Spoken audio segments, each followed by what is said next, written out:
Hey guys, we are back and we are still reviewing Conversations with God, an Uncommon Dialogue by Neale Donald Walsch, book number 1. And support the book. I'm going to put a link in the description for this. And yeah, let's get into it. Today is a very interesting one to me, okay? So, just as a recap before we start, this is a book about a guy who is in terrible pain, emotionally, spiritually, psychologically, and decides to write a letter to God, and God responds. And so right now I'm talking with the voice of God, you know, if you believe in it. And the question that Neale asked him is, what is hell? So this is a few paragraphs into this section where he goes, I tell you, there is no such experience after death as you have constructed in your fear-based theologies. Yet there is an experience of the soul so unhappy, so incomplete, so less than whole, so separated from God's greatest joy, that to your soul this would be hell. But I tell you, I do not send you there, nor do I cause this experience to be visited upon you. You yourself create the experience whenever and however you separate yourself from your own highest thought about you. You yourself create the experience whenever you deny yourself, whenever you reject who and what you really are.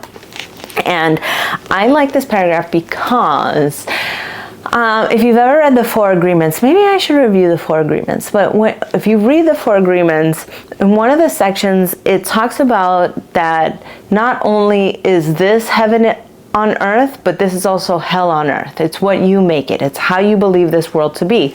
You get to choose your thoughts and the way that you perceive the universe to be constructed.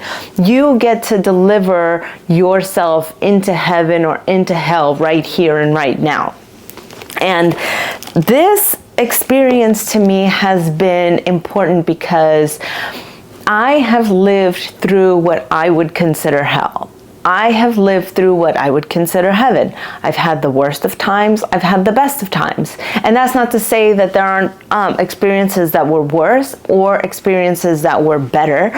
But to me, those were the epitome. Those were like moments where I thought I couldn't take another step in this world. And moments where I was like, I never want this to end. And to me, those two extremes were heaven and hell. Now, when you also start to realize that, you know, you get to control your thoughts, well, what does that mean? How does that even happen? Because it feels like you are reacting to what other people do and say. It's like you are not in control of your emotions. Like if somebody were to come up to you and say, hey, fuck you, of course you're going to get mad. But do you have to get mad? Do you have to like really react in that way? So I remember when my daughter was younger and she came home and somebody had called her a name or something. And I remember telling her like, hey, I'm gonna call you a car. I'm like, does that make you mad? And she was like, well, no. I was like, right, because you know that that is ridiculous. When somebody says that word to you and you know it's not true, it's equally as ridiculous. Like, if you are reacting, it's because a part of you feels like something might be true. And if you feel like it's true, well, work on that. Don't try to change what they tell you. Just think, oh, they're just saying something stupid. Like, what is it about this person saying that to you that is upsetting you? Work on that. And that's what controlling the way that you think is when something, someone, or situation, or whatever affects you, you get to decide, okay, I have this reaction, let me work on that so that if it ever happens again, I do not react the same way. So you get to choose future reactions or non-reactions. It's not about that you get to choose right here, right now. You have to learn what the reaction is and you get to fix it. You get to try to modify it because you get to see, hey, this is how I react. This is why I reacted that way. Let me work on that so that in the future, if it happens again, it doesn't happen, right?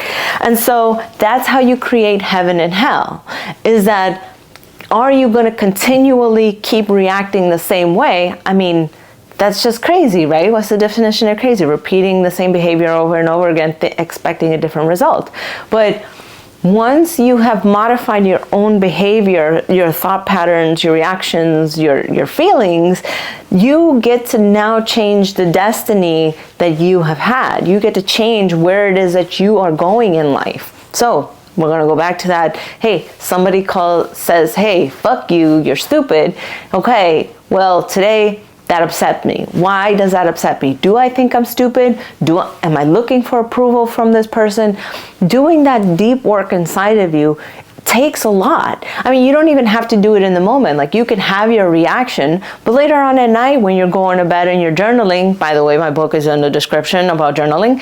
So later on at night when you're journaling or when you're reviewing your day, you can say, okay, why did I have this reaction? What was going on inside of me that got so viscerally upset? And okay, well, I need approval from this person. Well, do I really need approval from this person? You know, I look up to them, but ultimately their opinion doesn't matter to me. Okay, do I think I'm stupid? Well, if I think I'm stupid, well, what can I do to remedy that? Maybe I can get more educated on a topic. Maybe I can learn more. Maybe I can do more. But ultimately, I'm not stupid. I have the capability of learning. So next time, the next weeks, that same person comes up to you and says, hey, fuck you, you're stupid. You know that those two statements are relatively non-existent to how you feel. So then you can really work on what it is that you're doing in this life. And you can create heaven, because now this person who's angry, this person saying mean and vile things to you, they just do not affect you. You stay in equanimity for a longer period of time, which is more heaven-like. It's more heavenly. Rather than going into the depths of hell and always being angry, always reacting, and always having this moment of, I cannot control how I feel, because the minute someone comes into my life, this person comes and says this person does that, I have to react in a certain way. You get to change that pattern of behavior into stay equal instead of dipping into hell. Now, on the flip side of things, now, yes, that's easy to recognize when we're being reactive and upset over things that are bringing us to hell. But on the flip side of bringing us to heaven, you know, this excitement and this like big, huge burst of adrenaline, that can also bring us to hell. Now, how does that happen? So if you're somebody who is like an adrenaline chaser, you know that the next day you tank because you have taken in a whole bunch of energy that, you know, isn't sustainable. And your body, in trying to rebalance, just goes down to like negative, right? So then it brings you back into hell.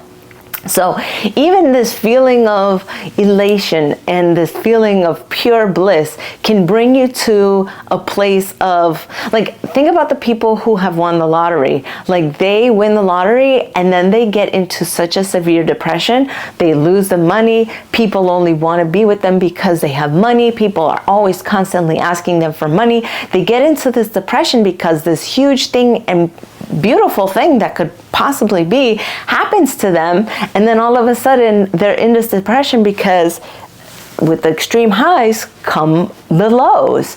So it's always about maintaining this equal equanimity, equanimous sort of feeling, so for you to feel heaven.